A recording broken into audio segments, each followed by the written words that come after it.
এই হচ্ছে মুসাফর ক্লোজারের এরিয়া। এই পাশেও রাস্তা আছে, আবার ওই যে ওই পাশেও রাস্তা আছে, শুধু মাঝখানে ক্লোজারটা নেই।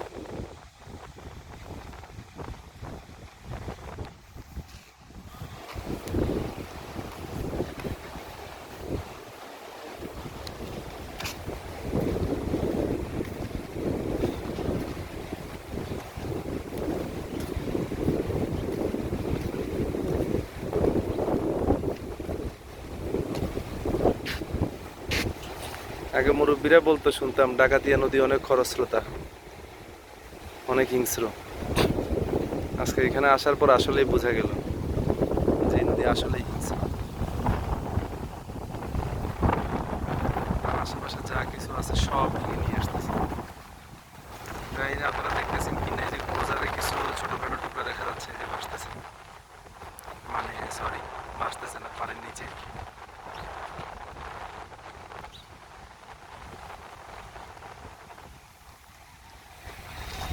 দেখেন ওই যে দূরে জায়গাগুলোতে আমরা যখন আগে মুসাফর যখন ক্লোজার ছিল তখন ঘুরতে যাইতাম আগে,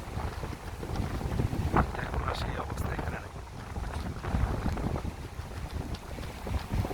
এখন এটা নদী আর সাগরের মতো না, খুবই হিংস্র।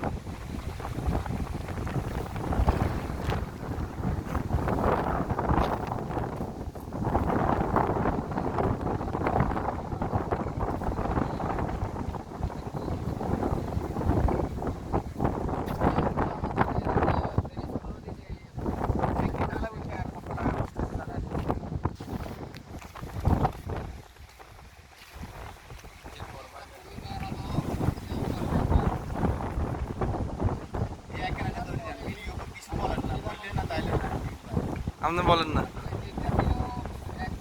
মানুষকে ঠিকভাবে কেউ দেখায় নাই, তাই আমি ঠিকভাবে দেখাইতেছি।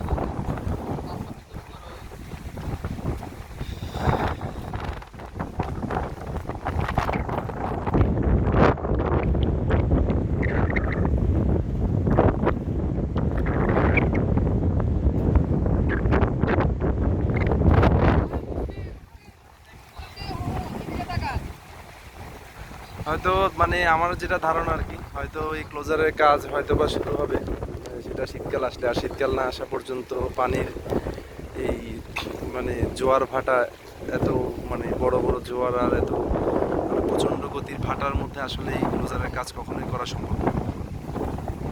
আর যে স্থানে এটা ভাঙছে এখানে তো এটা কখনোই সম্ভব নয় নতুন করে আবার নতুন দিন নদীর পানিকে যাওয়ার জায়গা করে দিয়ে ক্লোজার করতে হবে বড় করে। মানে এটা শীত ছাড়া কখনোই সম্ভব না। শীতকাল আসলে হয়তো বা এটা হবে আর কি, ইনশাআল্লাহ। আর এদিকের মানুষের ভোগান্তি দূর হবে।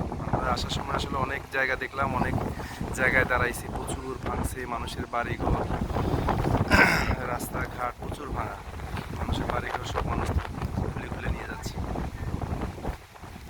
তো ভালো থাকবেন। আর এদিকের এই কি বলে ফেনী, সোনাগাজী আর কোম্পানিগঞ্জের মানুষের জন্য সবাই দোয়া করবেন।